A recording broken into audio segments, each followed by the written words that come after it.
Pourquoi cette réunion d'information? Parce qu'on a fait le constat que le conseil régional, c'est une institution que les citoyens connaissent mal, alors qu'elle travaille pourtant au plus près des citoyens. La région, c'est 6 départements, c'est 5 millions d'habitants, c'est plus de 2 milliards de budget, mais c'est surtout des compétences qui, je vous le disais, touchent le quotidien des gens. Alors il y a évidemment le développement économique et l'emploi, il y a les transports, il y a les lycées et il y a la formation professionnelle.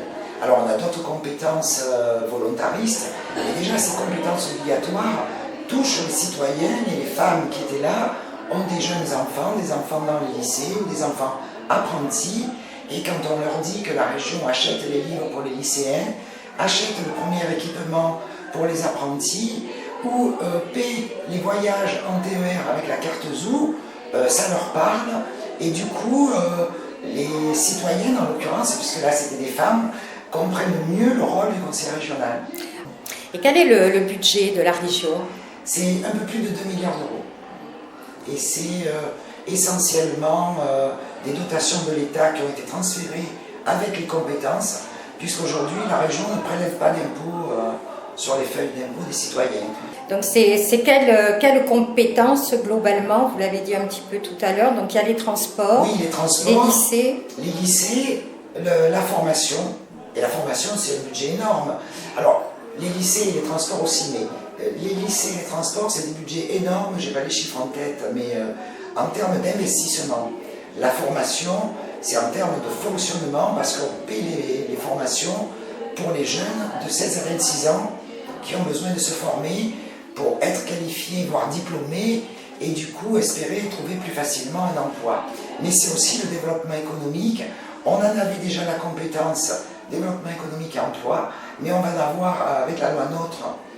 Dans la nouvelle mandature, la région aura la compétence entière et unique pour le développement économique et l'emploi. Les autres collectivités pourront, quand il y aura de gros projets, cofinancer ces projets sous réserve que la région les y autorise. Est-ce qu'il y a la parité à la région? Alors, comme toutes les élections où il y a des listes, la parité existe déjà depuis un certain nombre d'années. Les élections régionales, c'est des listes qu'on appelle Shabada-Bada, c'est-à-dire un homme, une femme, Et donc c'est des listes paritaires depuis très longtemps. Depuis le dernier mandat, depuis 2010, la parité est exigée aussi dans les exécutifs, ce qui n'était pas le cas avant. Parce que c'est bien joli de faire les listes avec un homme, une femme, mais dans les exécutifs, c'est-à-dire dans les vice-présidences, c'était très souvent majoritairement des hommes. Depuis 2010, la loi impose aussi que les exécutifs soient paritaires. Alors Sonia et Yosra, vous venez d'assister à une réunion organisée par Madame Perrano. Est-ce que vous êtes concernée par ces élections? En fait, elle était intéressante parce que voilà, nous on n'était pas très au courant en fait par rapport au vote, etc. Ça nous a appris des choses. Donc voilà. Maintenant on sait pourquoi voter. Oui. Voilà. Donc vous avez l'intention de voter? Ah oui. Vous avez déjà voté?